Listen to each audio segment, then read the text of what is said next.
Hello, everybody. Greetings to all. Welcome to the Snooker Hall podcast. I'm Dan Murren, and today we're going to take a look back at the Wuhan Open. We'll also take a look ahead to the Northern Ireland Open. But I can't handle a monumental task like this all alone. So I've called in the cavalry. I've enlisted the help of WPBSA snooker coach Fin Ruane. Fin, welcome to the Snooker Hall podcast. Hello, Dan. Thanks for having me on. It's a pleasure. What can you tell us about your snooker life, your snooker memories, how you got into the game?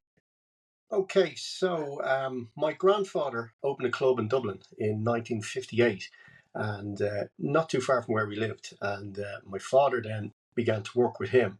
And my grandfather passed away shortly after I was born.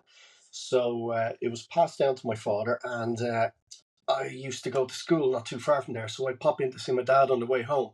And I'd say about 9 or 10 years of age, I was just became mesmerized by the place. I used to love going in, hearing the sound of the balls, and meeting all the guys there. And it wasn't long before I started to play. So I think I picked up a cue the first time I was about 10 or 11, and it was different times back then. The smoky clubs and stuff like that. But I started to go in, and even when my dad was there, I used to go in. So I used to tell the guys that worked there, listen, you didn't see me today. I used to go in. I was fascinated by playing, and I used to play all the sort of senior players in there. And it wasn't long before I sort of got a handle on the game and improved a bit. And then I was on the junior teams, and that was it really then. And then um, I moved to the UK in 1988 just to try and progress a little bit better because my friends had gone over there, Ken Doherty and Stephen Murphy and a few of the guys. So we went over to, I followed them over to Ilford and played a little bit, played okay, but it sort of soon dawned on me that maybe I wasn't as good as I thought I was. But it was a great learning experience. But I always sort of had the club to come back on in Dublin, and it was like 1992. My father became seriously ill, and sort of had a decision there: do I work over in the UK or come home and run the club? So I came home. I hadn't been in the club in so many years, but I just had a look at it over a couple of months, see what the business was kind of like, and sort of did a deal with my mum and took over the club, and that was in 1992. So I've been there since, and probably the best move I ever made. So in a way, I'm glad I wasn't that good a player. and I was able to come home and say, And this is the Cross Guns Club. that's the Cross Guns of Dublin. As I said, my grandfather opened in 1958, so I'm now third generation owner. I'm actually the longest one there now. I'm there 32 years now. So it's been very good to me. It's we've rode out recessions and pandemics and all this carry on, but it's in my blood. Love the place, and that's where I got the bug for snooker, really. And who are your favourite players when you were a youngster, a kid? Oh, favorite player. I was probably one of the only guys who didn't really, the only kids who didn't really like Alex Higgins. It was Jimmy White, and oddly enough, I like Perry Mans because I used to see him on Pot Black, and he wore all these flash waistcoats, and he won the Masters. He got to the final of the World Championships. I was just blown away by this guy because he sort of had a real, couldn't care less sort of attitude on the table. He just went for everything, and I love that. And yeah, when you say who was your favorite player, Perry Mans, people say who, So there you go. There's a first. But He passed away recently.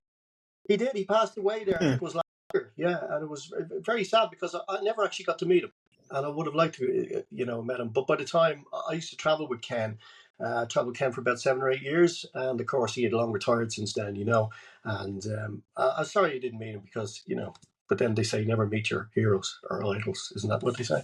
So That's what Dougal Maguire said. Yeah, you'll only be disappointed. yeah, exactly. Yeah, but And he's a fountain of wisdom. yeah. But Ken Doherty really well then.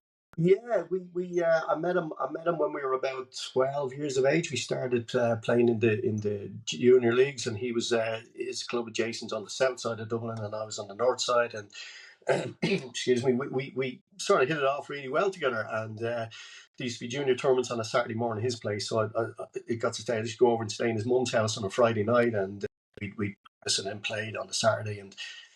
Spent a lot of time together. Yeah, really got on well, and he's one of my closest friends. Yeah, he's a really good guy, and he's still the same Ken Doherty I met when we were 12 as he is now. He's got younger looking, but whatever he's doing there. But yeah, he's still the same. He's a great guy, really good guy. I'm a big fan of Ken Doherty. I've said a few times in the podcast that him and Stephen Hendry were my two favourites growing up. And the moment I always liked Stephen Hendry because I just loved the way he played. Yeah, He just yeah, had that steely, nothing could break that man. But Ken Doherty eventually broke him in that final in '97. yeah, And as Ken was clearing up those final colours on his way to victory, that little smirk, it was a smirky smile or a smiley smirk, whichever way around it is, he gives to the audience. I yeah. loved it. He knew what he had just done and he Oh, was just loving that moment. And yeah, that wasn't just, I don't even know how to describe it. It's just like you could tell that he was just enjoying that moment and what he'd achieved. I loved it.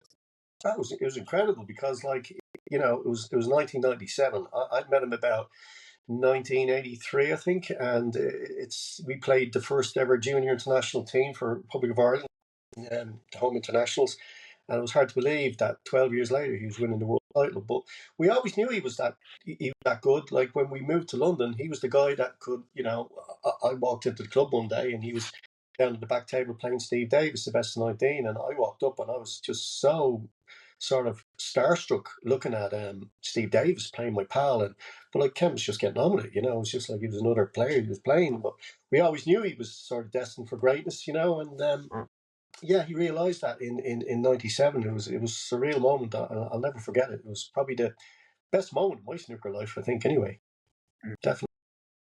And I know, obviously, that's the pinnacle of any snooker player's career, but he went on, well, he made, 3 World Championship finals, Right, yeah.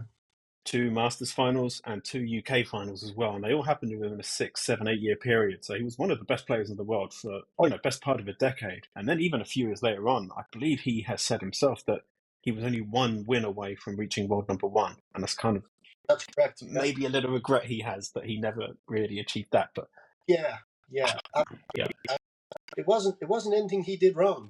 He sort of had a game plan when he played Hendry in the world final. You can't go toe to toe with Hendry in the break building business because you're just going to be blown away. So he had a game plan, match play, and stuck to it. And he played Ronnie in the UK final and won the first frame, and Ronnie beats him 10-1 and just played snooker from the gods. And there's not a lot you can do about that. The Masters final against John Higgins, I think it was 10-8. I think that was a really good final. And of course, the one against Matt Stevens probably remembered more for missing the black for the maximum, but which we like to bring up every now and again. But no, he's. I think if you ask him, yeah, he'd say he's underachieved as a player, but he's the greatest player the Republic of Ireland ever produced. We'll never see his likes again from this country. And he's to his credit, he's still playing. And if you see him playing in practice, you're saying, "Oh my goodness, he's still got that touch." Consistency's not there, but he can still play. and you mentioned this consistency, and I guess natural ability obviously that's a big part to play in any snooker player's success. It's one of your jobs is to help people either get better in terms of technique or to hone the ability that they have. Straight up question: what is the most common mistake you see from amateur players when you're coaching? Oh, there's a few of the bad habits that they creep in. Obviously, lifting their head off a shot is probably the most common of all. You'd see everybody do it, and you might see top players do it as well. It's a little bit of nervousness, it's a little bit of apprehension. They don't fancy the shot maybe, but that would be probably one of the most common things we see in when we're coaching players is lifting their head. Because obviously you lift the head, you're lifting the cue, you're losing your line of the shot, etc. So it's a big fault. But there's ways to get around that. There's ways to sort of incorporate methods to keep your head down on the shot. So yeah, but that would be probably the most common is lifting the head. And what do you enjoy most about coaching? Uh everything really. I would get more. Well, I get equal satisfaction out of a guy who's come in. He's never held a cue before in his life. Coaching him than coaching a guy who makes 100 breaks. I just love to see the improvement in people. I love to see if there's a guy and he's struggling with a certain shot technique, something like that, to be able to impart my knowledge and my skill onto him and my training. Yeah, it's everything about it. There's nothing I don't like about coaching, and obviously meeting people as well is a big deal. Uh, minimum lesson with me is probably an hour, but that doesn't include a half-hour talking afterwards, So or before. So it's meeting people as well. Is a big thing for me, big thing. And I suppose it's if you don't mind, it's not really a coaching tip I'm asking for here, but I saw him on the TV recently. I forget which tournament it was. Anyway, must have been the British Open because it was about John Higgins. I think it was Dave Hendon on commentary said that John Higgins has changed his technique ever so slightly over the years, and now his bridge hand is closer to the cue ball. Yeah. As a coach, what difference would that make? Well, And would it help everybody? Yeah, well, that's probably one of my the fundamentals I teach is keeping your bridge hand closer to the cue ball. It's keeping you compact on the shot. It's keeping the length of backswing you have at the correct length for each shot. It's obviously certainly helps with cue ball control. If you look at Mark Allen and you look at John Higgins, they're almost identical. Their bridge hand position very close. Probably not blessed with the most the cue power of the likes of Joe Trump, Ronnie O'Sullivan. But what they do have is incredible cue ball control, and that is what this game is all about. Is they can all pop balls, but it's the cue control is the big thing. So I am a great believer in the bridge hand close to the ball. Definitely, I'm a great believer in that. Now I know Higgins has changed his cue; it's a little bit longer, I believe. But it's great to see him, return to some sort of form because there's still a top player in there somewhere. So I agree. I think it's over the years he's proven, even when people thought he was on his way down, then he reaches 3 World Championship finals in a row. And one of those was the Judd Trump final. And Judd, wow. I spoke to Leo Scullion over the summer, the ref for that final. He said he's never seen snooker like it. Judd Trump on that day was unplayable. Yeah. Unplayable, but you know what? To be fair to John, he played his part in that as well. He did. Yeah. In the 3 finals he lost, even the final against Mark Williams. It's just incredible final. That's probably one of the best finals you've seen in the last 25 years. It was incredible snooker. And, there always has to be a loser. And it's, I remember, like, I travel over to Sheffield each year for the final. And, it's hard to see John, especially after the third final defeat. But it's, what can you do about that when the other player just plays that little bit better than you, And he's the type of guy, he's won 4 titles. He knows what it's like, so, but, he wins 3 more, he's up at 7, so, and then he's yeah. It goes around like that, but, yeah, it was tough. And then he lost a couple of the home nations tournaments. He lost a couple in a row as well. So, but, yeah, definitely great to see him back because I know, he loves the game so much, and just to be around the latter stages of tournaments, you can see how much it means to him. And I know it's always sad to hear, and he has done it publicly a few times when he openly questions his own ability to get over the line. And I know there was the Tour Championship a few years ago, 9-4 up to lose 10-9. Okay, that would hurt anyone. I get it. But I always take inspiration from what Jimmy White said. My first memory of snooker, I've said it a number of times on the show, is the 1994 World Championship final. And not only was it Dennis Taylor's commentary, it was the way Stephen held his nerve to clear up. It was the speeches afterwards. And Jimmy said, of course I'm disappointed. And yeah, okay, to lose, especially that final. Of course you're disappointed to lose a close match. But he said, my game's back where it needs to be. And I guess it's the same with John. Well, I think so, yeah. And as good as you be, as long as you're competing, you don't want to go out and be beaten in the last 16 or last 32 of tournaments, And as long as you're competing and you're in there, that's all that matters, And, they hurt Jimmy, those finals, and you don't recover from those, and you don't recover from, who's it, John Paradox used to say, final frame, you just want a chance. You get your chance and you miss that chance. They haunt you for a long, long time, and you probably never recover from those. But Higgins, and I know Jimmy wouldn't mind me saying this, Higgins, I think, is a little bit mentally more stronger than Jimmy would have been at the time, like Mark Selby, he was questioning his own game, during the summer, and look at the seasons he's had so far. So it's okay. And speaking of Mark Selby, he won a tournament recently. What are your thoughts on this campaign to ditch the name The Jester from Leicester and to introduce the Lionheart, Mark Selby? What are your thoughts? Yeah, I don't come in for any of that stuff at all, really. I don't think Mark could care less what he's called, really. Um, yeah, the jester from Leicester, like, go around telling jokes and joking balls and all that stuff. He's one of the most serious players on the tour. He's a great guy, a lovely guy, but the jester from Leicester, it's not great, really, is it? I'm sure Yeah, it's better out there. I'm sure if you put something out there, someone give me a name, I'm sure you can get a lot better from that. But it's got to rhyme with Leicester, I guess. But the yeah. jester, not for me. What if you're from Cambridge? The jester from Cambridge. He wouldn't be the jester from Cambridge or the jester No, from London or Bristol.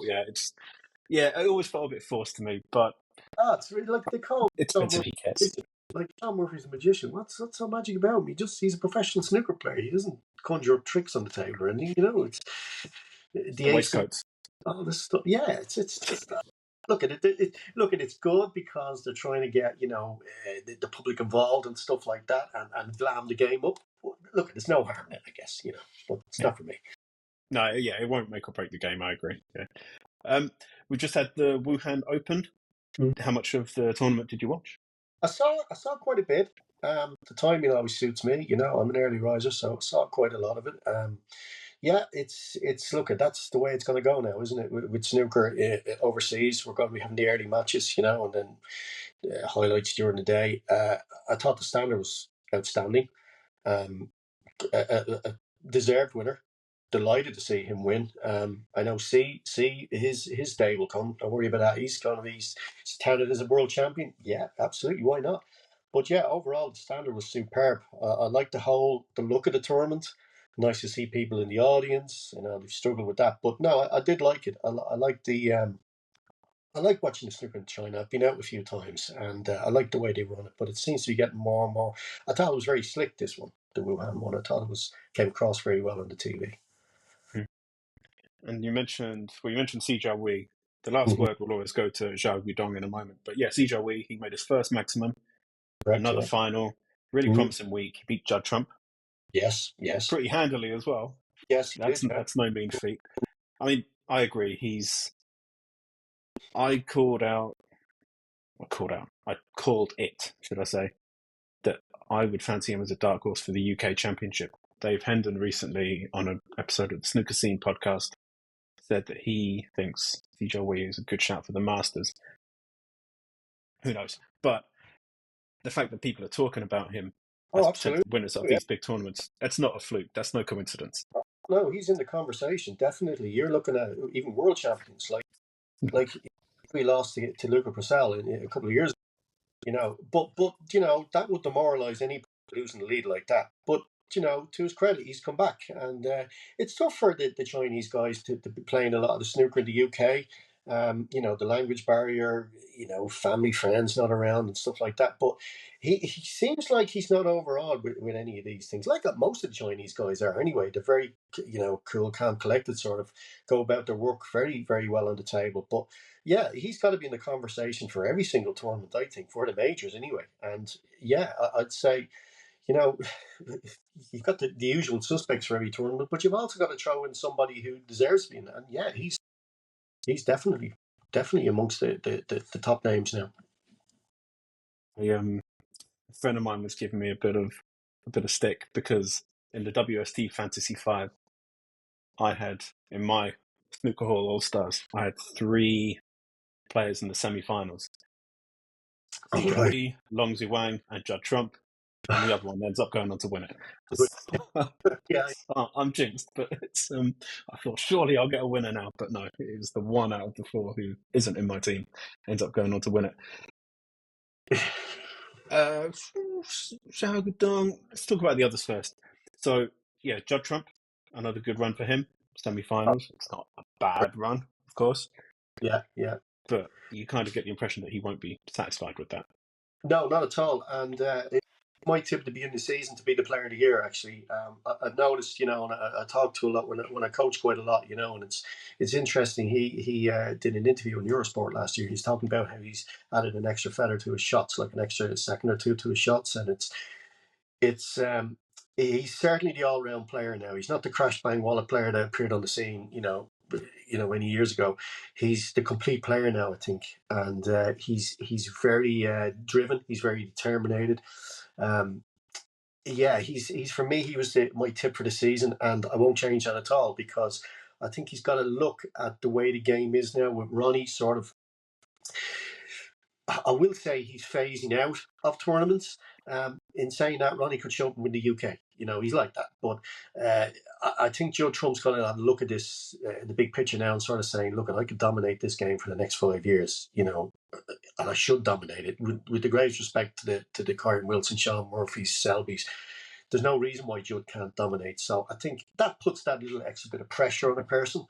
But again, we go back to trusting his ability, and he had a lean spell the year before last, and he's come back and he won 5 tournaments last season. So, yeah, he's a special player, and definitely I think will do very, very well this year. So yeah, losing finals, yeah, that'll hurt, and it should hurt. It should hurt, So. And I looked at this. So there were some early exits, and Neil Robertson went early.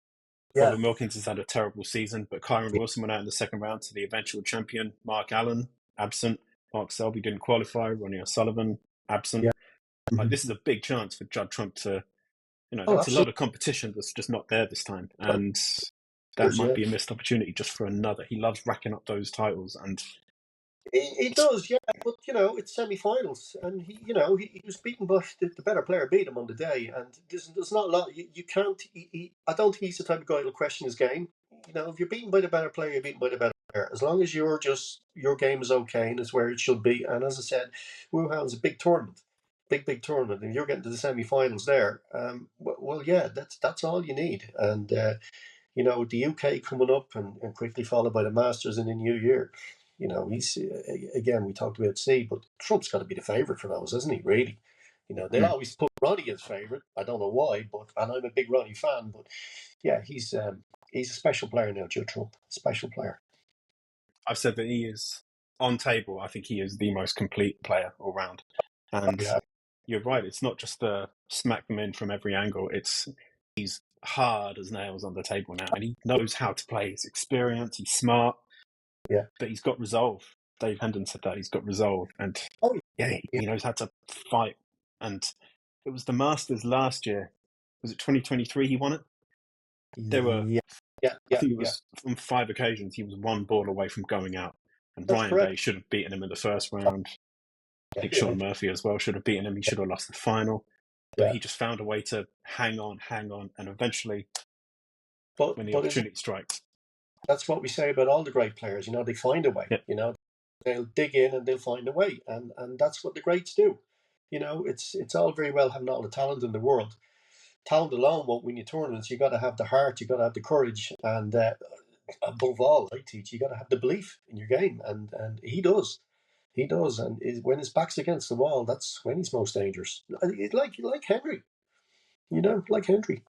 He smells blood, and then he goes out. Yeah, it's that ruthless streak that you need, and all the top players have it. Nadal and Djokovic had it in tennis. It's like the key points. It's like, double fault, they're breaking, or they're cracking under the pressure. You pounce. But it's like a boxer. You don't land a jab and then just hold back. No, you go for another one. You go back to that final in '94 you mentioned there with Stephen and Jimmy White, and when Jimmy was amongst the balls and just needed 3 or 4 more reds and colours to win, and Stephen sitting in his chair and he's sort of saying, well, if I'm going to lose, I'll lose it to Jimmy and I'll shake his hand because he's a hero of mine. I'm wishing the best of luck. Jimmy misses the black. Henry gets in. There was no more. I'm sorry. He just cleared up. Ruthless. Like the building could have been collapsing around him. He was just in doing his job, and that's what these guys are like these days. They are ruthless. Yeah, and I don't like to compare it. I've been a little bit critical of Jack Lazowski, not as a person. I think he's a really, really good lad. But on the table, I think maybe he lacks that killer instinct. And a few players have, I'm going to say it, tried to bully him. Mark Allen, Gary Wilson, they've tried to just rattle him and, question, are you sure that's a free ball? Or didn't you foul those? And he's willing to just back down so easily. But Judd Trump, nah. That's why Judd's record against him is so much better. Like, they're good mates and everything like that. But when it comes to being on the table, they're You not know, your mates anymore. Jack Luzowski is one hell of a snooker player. So flamboyant and so natural. Like he's practiced with Judd for many years, and Ronnie. He's at the same sort of ilk, but he's just too nice.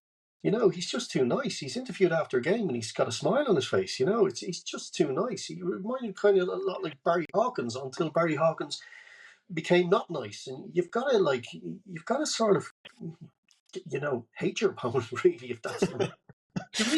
You've got to go, this guy is not beating me, but he's just too nice, Jack. Hmm. And like the talent is there. And, even was it last year you got the quarterfinals of World Championships? You're thinking, or the year before, this guy could be a little dark horse here to get to the final. And he'd have everyone on his side, but he's just, I don't know what it is. When is the sort of penny going to drop on him, really? Because the years are going by, and he's just this talent he has. And you look at world champions down the years, and no disrespect to the likes of Graham Dodd or even Kyron. They've been to multiple finals, but they've still won one. And he's just. I just think if Jack could get somebody in his corner who could just get him ready and get him, psychologically, being a bully on the table. That's what you've got to do. You've got to be. When you're sitting in the chair, you got to be looking at this guy, clearing up and saying, "How can I beat this guy?" And that's what the Trumps and the Wilsons and all these guys give off. They give off, so you just can't beat them.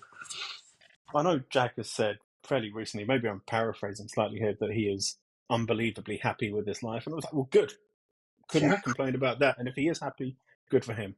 But I'm sure he'd love a trophy or two, just to put the cherry on the cake. You can't be using these. I'd hate to be known as the greatest player never to win a tournament. It's not a tag I'd like. It's okay having you're the greatest player never to win a world title. That's okay. You can try it if you've won other titles, but he'll sit back in it, and he's still a young man. He's still many years in the game, but you don't want to be sitting back in 20 years' time and saying, semi-finals, finals, blah blah blah blah blah. And you miss the boat sort of thing. So. But you know what? He could be the type of guy who wins a tournament and goes on a roll, wins 3 or 4. That happens. Good enough. That happens sometimes. You look at going back to the day when Doug Mountjoy won. He was the nearly guy. He won UK titles. The next thing he's won, what would he win, a British Open or something ridiculous like that? It was just great. So why not? I've just thought about that. What you just said. Sometimes you have to hate your opponent. Yeah. I remember I watched the Michael Jordan documentary. I just pointed at my TV just for the benefit of those who are listening.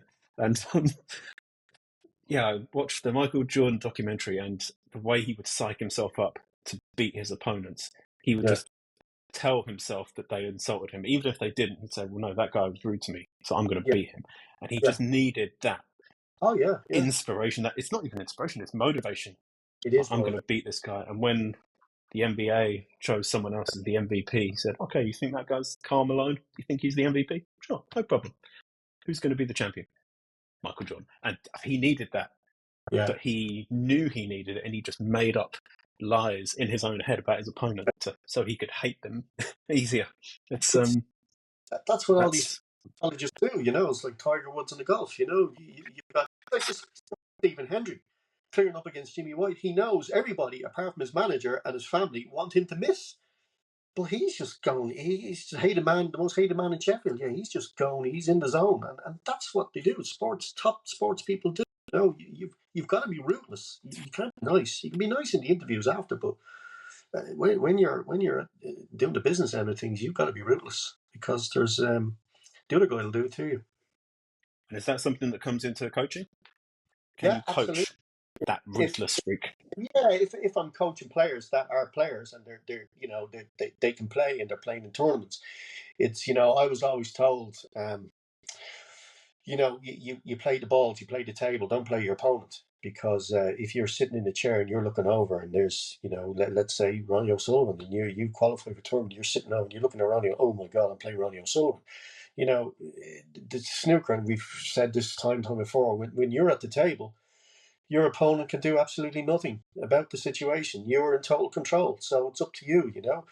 Okay, you can do nothing about when a guy is potting them off the back wall and he's long reds making 140 breaks off it. There's not a lot you can do about that. But it's when you're at the table, you've just got to do the business, and that's what it's like. So when I'm coaching players who are playing in tournaments, whether it's a club handicap, whether it's it's a senior event or something like that, yeah, you've got to get that sort of mentality into them, as well. It's okay, yeah, shake the guy's hand, but you're whether it's a Easter event or a Christmas handicap, you want to win it, don't you? What's the point in entering? Unless you're one of these, well, I just play for the fun of it, really. But nobody does. Nobody likes to lose. I never liked to lose when I played. As someone who's not actually that good, my high break's 23. I would often find myself on the losing side. No, and even I know I'm not Ronnie O'Sullivan, but yeah, I always like to do a little bit better. It's not a nice feeling. It's so when it comes to Xiao Guodong in this, he's been on tour for best part of I think it's more than 15 years now, if I'm not mistaken. Yeah. What do you think? Do you think there's something mentally? Obviously, I know if there are some absentees from this tournament, okay, that might help a little bit. But how big a difference can mentality make? Well, we were always told as well when we were juniors, you're practicing, you're making 100 breaks on the practice table and you go in, it's a completely different game in a match. But, as long as you believe and trust your own ability, that's all that matters. You should never question yourself. So many players go into a tournament and they're beaten before they go in. They just don't have that confidence. They don't. But yet, in practice, they're just the best player in the club. And we used to see that in the amateur game in the UK in the late 80s. There's so many good players, but if you got him in a tournament, you had him. Because he just couldn't show up on the day. So it's Xiao. Look, it's snooker and all sports. It's a winning business. You're as good as your last result. If you're winning, you're winning. It's as simple as that. The confidence is flowing through you. You're not afraid of anybody. The arm is free. There's no tension. There's no pressure. And you're just going in. You're playing your snooker, and that's the beauty of snooker. And you see it sometimes in sessions and matches where a guy will come out and he's say a best of 9 game and he's 4-0 down, and he go into the interval. He comes out and he's just played snooker from the gods and wins 5-0 or 5-4. It's happened so many times. You find it from somewhere, and again, that's what the good players do, because they'll say, "Look, it's there. I just need a chance, and I'll do it." And it's Mark Selby when he played John Higgins recently in the British Open final. There's a couple of guys text me, "What do you think?" And I was saying, "Well, this is going to be one of the most real match play final. I can't wait for this. This is going to be every frame's going to be an hour and a half long. This is going to be brilliant. One of the purest." Oh my God, could I ever been wrong? Oh my God, it was incredible snooker from the two of them. It's just the two of them sort of bounced off each other, and the other guy's playing well and you're playing well, and you've got a dream final. But if you're both struggling, and we've all seen it, 10 rounds going to side, cushion there, up there. But still, that's the nature of snooker, isn't it?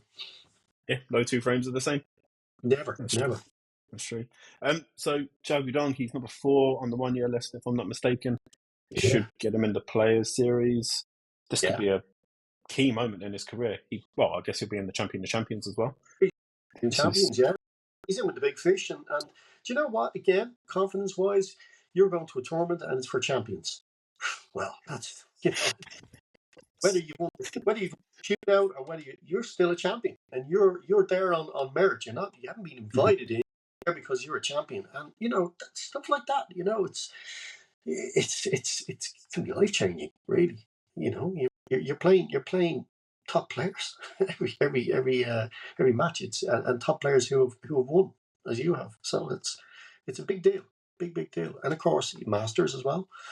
So he's got a good shot of getting in that now. If he has good UK and a good Northern Ireland, then he can. He should make. That's a big deal. Takes that thing away, and you're in one of the most prestigious, if not the most prestigious event. So, yeah. And I just mentioned the Northern Ireland Open. That's next on the calendar. Yeah. And next week. Did I hear that you are going to the Northern Ireland Open? In the Q zone. I'm in the Q zone up there next Friday, Saturday week. So we have a Q zone at every event, and where we have the World Snooker coaches there, and we have a table set up in the Q zone. We have sort of little drills. We get the people, the public onto the tables who are visiting the tournament, and sort of set them up, get them playing. It's all about access. You're playing on a star table, the exact same table the professionals are playing on with the same conditions. So it's great fun. And I did my first Q zone in Sheffield this year, which was brilliant on the Monday. It was fantastic. It was a great day. Really, really enjoyed it. And so it's good fun, getting the people on the table, and you get the microphone, and you sort of give them a challenge, a 60-second challenge, or pot as many balls as you can, stuff like that. But it's all about making the sort of the facilities and accessible to the public. And again, you're meeting people as well. You meet all kinds, and they'd all have their favourite players, and big fans. And the Belfast tournament, it's a great tournament, it's a great venue. So really, really looking forward to it now next week. And well, I'd say the island of Ireland has produced some great players over the last 50 years and probably before. But there's only one ranking tournament on the island now. Yeah. Belfast, the Waterfront Arena. So I have two questions. What are your thoughts on the Waterfront Arena, and what about a tournament in the Republic of Ireland? What do you think are the chances? Well, the Waterfront is a superb. It's a brilliant venue. You've got the main hall there, and I think there's 3 tables in it, and then it's compressed down to the one table. See, everywhere you sit, you've got a proper view of the table. It's brilliant acoustically. It's great. Belfast is a great city as well, and it's the players stay in a hotel next door, so they're all pretty accessible to the fans and things like that. So it's all contained under one roof. Great venue, great tournament. Whereas, it is kind of sad that, we've have a long history of snooker players from the Republic of Ireland, and not to have a ranking tournament in the Republic is kind of disappointing. I know, like, if you ask any of the old school what their favourite tournament was years ago, it's the Goffs, the Benson Hedges Irish Masters, because that was just a venue and a half. That was, and I used to go there as a kid, and I'm sure Ken was an usher there, showing people to the seats. So that was just an incredible venue. And of course, when the tobacco sponsorship was phased out, they had a couple of tournaments, ranking tournaments here, Irish Opens scattered around. They had a PC. The public wanted tournaments here. You'll get the people in to see it, but it's trying to get the sponsors on board. It's trying to get, maybe an Irish sponsor. I don't know. Bet Victor are doing all the home series. Why don't they just throw another one in and have 5? Mm-hmm. I mean, they do rugby, don't they? Stuff like that. So true. why don't they have another one? Because you won't have a single player, if it's in Dublin, if it's in Galway, in Cork, or whatever, that'll come here and say, "I had a terrible time in Ireland." They all love it here. We're very the hospitality's great. There's definitely a demand for it, but it's up to the powers that be. But unfortunately, snooker's not coming this way. It's going the other side of the planet. So I think we may have missed the trick there, unless maybe Belfast. I don't know if there's a contract that's due up or something like that. Maybe someone could get in and say, "Well, we'll hold one in Dublin." I don't know, but it's the Northern Ireland Open, and until it's But still, look at this. You'd be surprised how many people will travel up. It's only an hour and 40 minutes drive from Dublin. So there's a lot of guys. A lot of guys in my club, I was only chatting to them the other night. They're going up. They've tickets already for during the week and for the final and stuff like that. So it'll be well supported. But as I said, snooker is only going one direction now, and it's not the Republic of Ireland anyway. That's for sure. Yeah, it's going more east. Yeah, it is. I know. Speaking of heading east, when the Saudi Arabia Snooker Masters was on, Judd Trump made a comment that maybe the home nations events seem a little bit, I know his word, second tier, but he actually excluded the Northern Ireland Open from that. Okay. So clearly he might be a fan of the Waterfront Arena, and he won last year. He's won 3 Northern Ireland titles, I believe. He won it 3 in a row, I think, or something like that. Or I said 2 in a 4 row. then. But it's a fantastic venue. Now, I've got to be honest, I haven't been in the one in Wales or the one in Scotland for the home, so I can't pass judgment on that. I was in Brentford before. Waterfront is a different sort of. It's a beautiful. It's a very as an architectural sort of viewing point. It's a fantastic building. It's a theatre. It's tiered seating. It's fantastic. It's perfect for snooker. As I said, it's when the table is there for the final. Wherever you sit, you've got a great view area. So that's probably why they like it. And again, it's everyone sort of, we've got this thing about the Irish people. We just come up and get a selfie with you and sign an autograph. We're not going to pester you or anything like that. I think the players like that type of thing. We're not going to be hounding you or stuff like that. And it's funny where they have the Q zone in the waterfront. Right next door to that is the Eurosport studio. So it's great to see guys coming along the public, and they're playing on the Q zone table, and right next to them is Jimmy White and McManus and Neil Foles, and they're doing their gig. So it's very accessible. So yeah, the juggle like it, but of course you're all gonna have a favourite tournament. But as the second tier, well, obviously financially they're second tier, definitely. Of course, you can't compete with the might of what's happening in Saudi and China. So, yeah, that's where snooker's going. So, but it's great that they do support, and Judd has always supported the home events. To be fair to him, he always has. So, every credit to him for that. No, I like his. Usually, I like his attitude. Like I said, I didn't really, even if he felt that way, I thought maybe just if you haven't got anything good to say, don't say anything. Just say, okay, look, I like it here. He didn't have to, in my opinion, he didn't have to run down the other tournaments. But then when he actually turned up, he turned up to Brentwood. He does his job. He's professional. Yeah. I can't really knock him too much. If he's told to say or encouraged to say certain things, then look at they're human. We know they come off a table and there's a microphone shoved in your face. You don't have time to think. He's a young guy, maybe does he regret what he said? I don't know. But look, it'd be a different story if he didn't play in these tournaments and he snubbed them. Well, then you'd say, well, we know where his priorities lie, really, but he doesn't, and he's always supported the tournaments, Joe Trump. So he's just expressing his views, really. But maybe it's a little dig at the powers that be. I don't know, but maybe it's a compliment to the sponsors in the Far East and Saudi. Maybe he's just trying to, look after himself. And look, he's a professional snooker. He's a professional sportsman. He's a shelf life of probably 10 more years in the game at best. So he's got to do as well as he can. In a moment, I'm going to ask you for a straight up prediction. But before we get to that, it's a slightly controversial question I'm going to ask you. So the English Open, the Steve Davis Trophy, the Scottish Open, that's the Stephen Hendry Trophy, the Ray Reardon Trophy at the Welsh. Now, the Northern Ireland Open has the Alex Higgins Trophy. Mm-hmm. Now, Alex Higgins, okay, a bit before my time, but everyone knows who Alex Higgins is. He's one of the most iconic players in terms of style, in terms of personality, in terms of success as well. Yeah. But the most famous, maybe the most famous snooker moment ever is from involves a player from Northern Ireland, and it's not Alex Higgins. Dennis Taylor, Steve Davis.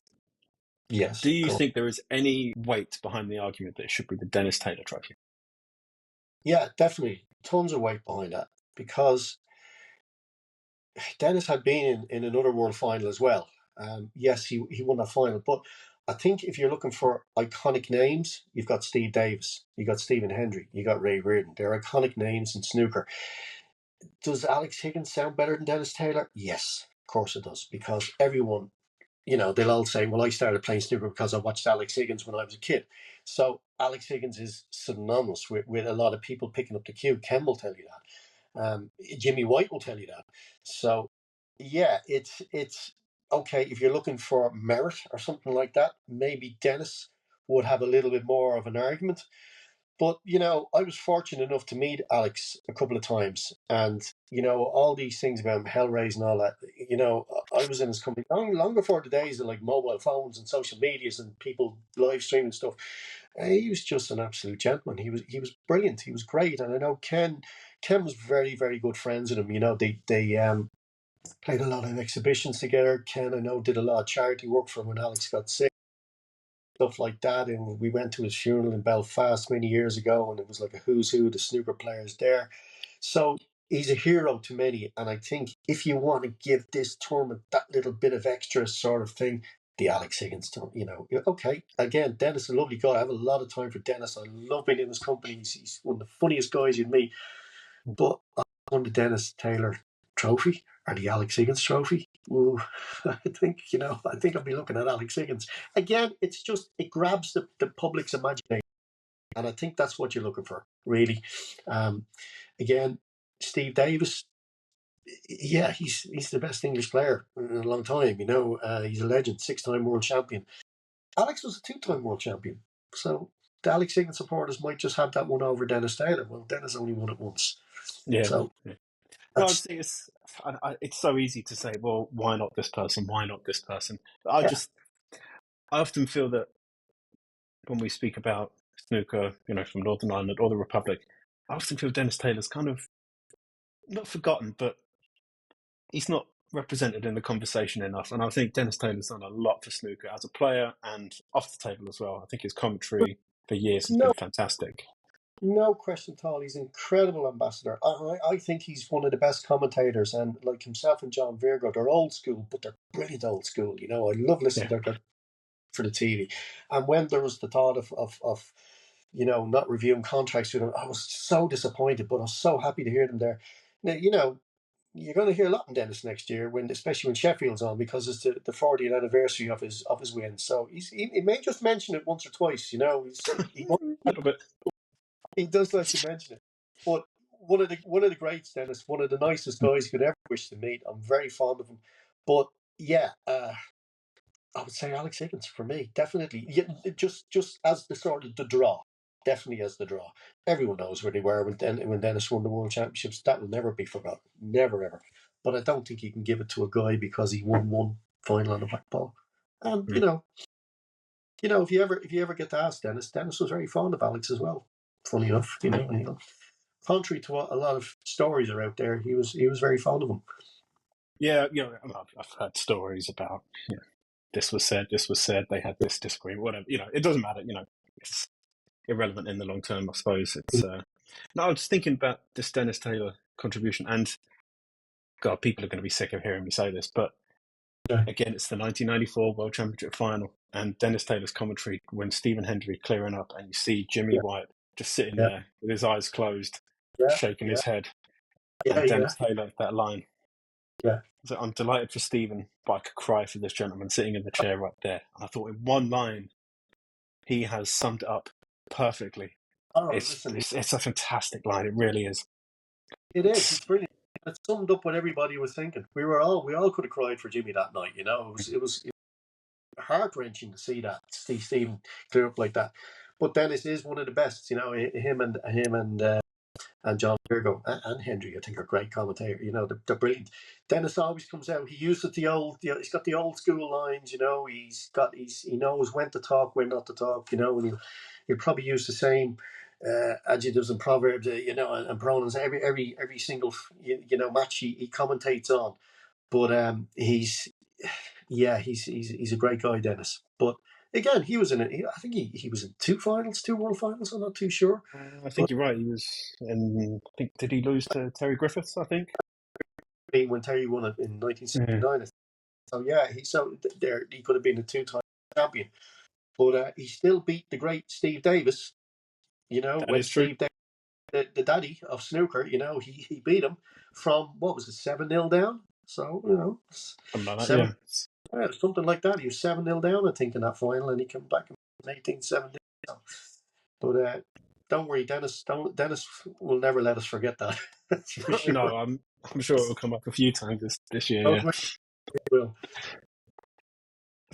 Well, as we go into this year's tournament, the Northern Ireland Open, there's a few players who are in form. Mark Selby, I would say, Judd Yeah, Trump, Sean Murphy, they're doing quite well. I'm reluctant, honestly, despite the fact that he won a tournament, I'm kind of reluctant to put Neil Robertson in that bracket, actually. I'm going to put him in the in-between. yeah. But there's a few players who are really struggling this season. Tom Ford, Rob Milkins. I'm going to put Gary Wilson in there as well. Yeah, I They agree. need something. Well, with Neil, I think he's too good a player to be struggling the game that he was, and I was so happy to see him win that tournament. I'm a good pal of John Higgins, and I didn't want to see Higgins lose. Or when Neil won that tournament, who did Neil beat in the final? Who was it he beat? Wu Yuza. Oh, he did. Yeah, I was thinking about Mark Yeah. Selby and John. British Open. Yeah, he's too good a player, Neil Robertson. And I think, again, sort of when you're struggling, when you don't qualify for Sheffield last year and you're not in the big tournaments, you sort of, you're looking at, oh my God, he went home to Australia for a couple of weeks, sort of, see family and friends. And sometimes you need that, sometimes you need to just put the cue away as well, because this game can do some damage to your mind and your mental health. And he's had a couple of family issues. So, when you put all that into the mixer, it's very hard to get out and play top professional snooker. So every credit to him for coming back and winning the English Open. Yeah, he's tailed off a bit since then, but you can sort of understand that, I don't think he was ever going to run of winning event after event. But I think it's taken a lot of pressure off him. It's got him back into the 16. So, it'll I think all he's got to do is look at his game and say, well, look, I've won a tournament, I've won the English Open. I'm not going to sit back now, because he could easily go, fall out of the 16 again come next April. So I don't think he's going to do that. But yeah, he was never going to go on a run. When you see the likes of Tom Ford and Rob Milkins, again, two they probably hate me saying this, but sort of two journeymen in snooker, really. Tom Ford had a good season last year, but never really serial winners of events, No. whereas Gary Wilson is. He won the Scottish Open 2 years in a row. So he's In the Welsh, yeah. in the world. So he's a winner, and yeah, he's lost a bit of form. That's this game. That's any sport. You're just going to lose some form. And it's how they sort of bounce back from that. And, we could be talking 2 weeks' time and saying how well did Gary Wilson play last night in Northern Ireland winning that tournament, or Tom Ford and Rob Milkins. It's a 6-day event. You hit a bit of form and you can win it. So, yeah, I'd be more worried about Gary Wilson if I were him now, because he has slipped down a little bit. When you see other players like Chris Wakelin playing really, really well, Yeah. he's a good snooker player. That guy, he likes Belfast. He got to the final last year. He had some great wins along the way. He could be a guy that is sort of looking, and they're in the same sort of mold, Chris Wakelin and Gary Wilson. So yeah, it's I wouldn't the alarm bells wouldn't be going if I were Gary Wilson, not yet anyway.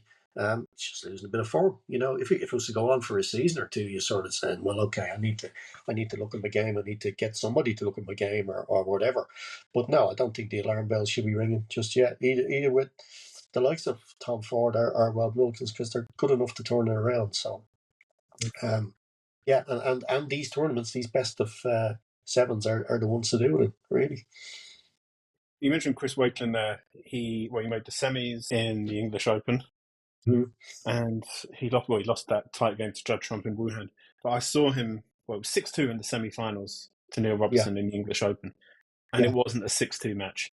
It was just 2 or 3 shots, one way or the other, and that could have been 5-3 going into a decider to make it 6-3. He wasn't that far away from winning that match, just a couple of shots. Yeah, he's a good player, like 3 centuries in a row in Wuhan, wasn't it? In 3 total clearances, yeah. So, like, he's a player, Chris Wakelin, and again, didn't he win the shootout last year? Yes, I was going to bring that up, yeah. But again, it changed his career. Yeah, it does. And whether, as I said earlier, it doesn't matter whether you win the shootout or whether you win the Masters, you're a winner. You won a tournament, no matter what format it is. So that gives you that belief, and he's a very sort of steely, determined, workmanlike type player. He's not flamboyant or anything like that, but he's like Gary Wilson, just gets on with the job, and yeah, he could be a dark horse this year, Chris Wakelin, to maybe not win a tournament, but to have a really successful tournament. Could get in the top 16, this guy, so it's anything can happen. One name, who's going to win the Northern Ireland Open right now, on the spot? On the spot? Mark Allen. I was going to say Mark Allen, because I don't think he's been in the best of form all season, but no, he hasn't. I wouldn't bet against it. No, he's home. He pulled out of Wuhan, a family matter, but he'll have the support. He can go home every night.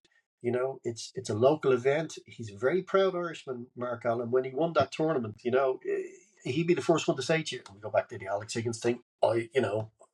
Maybe he's not old enough to remember Alex Higgins winning the world title, but he certainly would be a hero of his. So yeah, Mark Allen, yeah, definitely. Why not? And there he goes. He goes out in the first round now. Yeah, yeah, you put the jinx on it. Well, I know he went out in the first round not so long ago. Andres Petrov beat him in the That, first round, and like well, Andres said that that's one of the best moments of his career. it's a best of seven. Anything can happen. Mhm. Anything can happen. You're 3-0 down in 40 minutes, and you're like, oh my god, what's going on here? And you're playing somebody on one of the outside tables or whatever. But yeah, he'll have all the support there as well. So definitely, I would Mark Allen. Yeah. I also am going to say but Mark Selby. I think Mark Yeah. Selby's going to do it. Yeah. Could do. Yeah, Could do. he wasn't at Wuhan, so he's had time maybe to rest, Yeah. work on a few things in his game. I think Mark Yeah. Selby. I think he could have a really good season. Mark Selby. Yeah. His game was in Uh, great shape. His game was always in good shape. It was always in good shape. And you can be the best player in the world, but when things aren't right, mentally, and you've got all this baggage coming into it, it's very hard to sort of shut everything out and play snooker of a high standard. And every credit to him for trying to play, but he's one of the all time greats, Mark Selby. There's no Absolutely. question. I'm a big fan of Mark Selby. A lot of people just don't like watching him. I'm a huge fan of him as a person and as a player. And yeah, wouldn't it be great to see him, back, winning big tournaments again? Brilliant. It'd be brilliant to see him. No, he can do it. He can do it. And I don't think the British Open was a one-off. I think it could be I No, don't want to say renaissance, but it no, could be the totally. start of another run. It's proof that he's a player. It's proof that he's like, oh, you can't win everything. It was okay back, 20 years ago when there was only 2 or 3 good players. Every player in top 16 can win tournaments now. Every player in the top 32, every player in the world can beat each other now. We can get players that have qualified, that are ranked 100 in the world. Will be playing, and you don't want to play these guys. You're playing them in the best of 7, and they've nothing to lose. They've everything to gain. And it's like saying in the last tournament, what did he get to the? He beat Selby in the semi-finals. Was it the quarterfinals on the Friday night, and then played.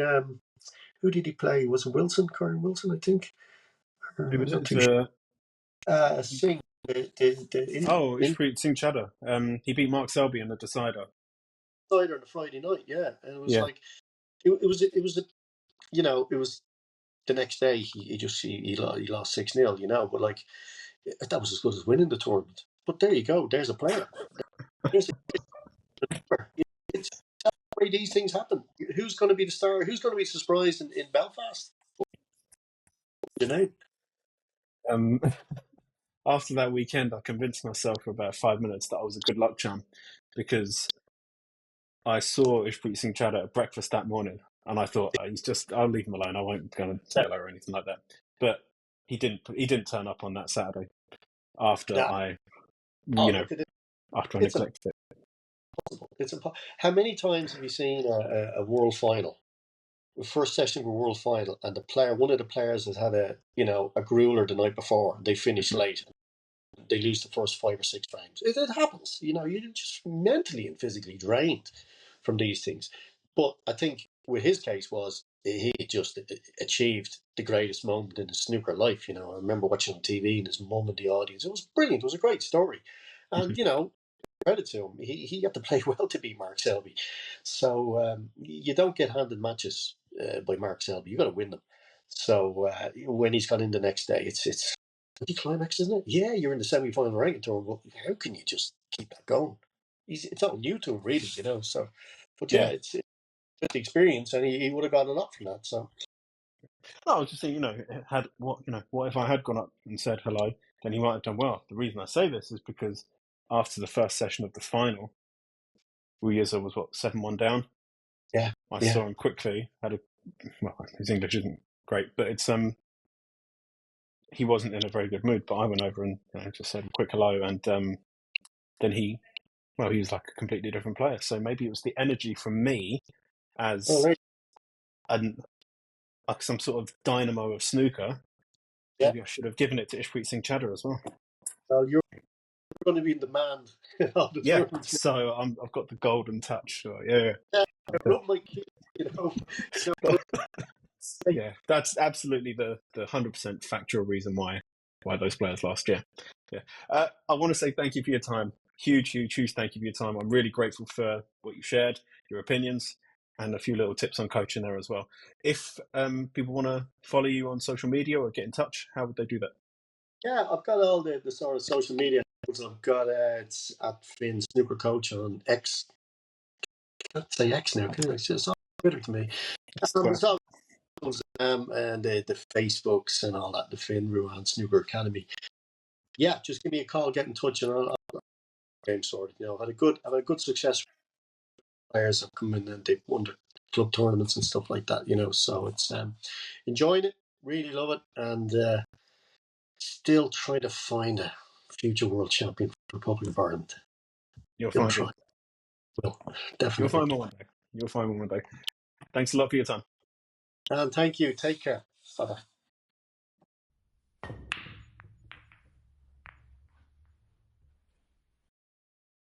Thank you again to Fin Ruane for joining me on the Snooker Hall podcast. If you are in Belfast for the snooker next week, make sure you pop over to the Q Zone and say hello. Fin definitely knows his snooker and he is a very, very good player. He's knocked in a few dozen maximum breaks in his time, so you will be learning from one of the best coaches in the game. Not a lot of other business.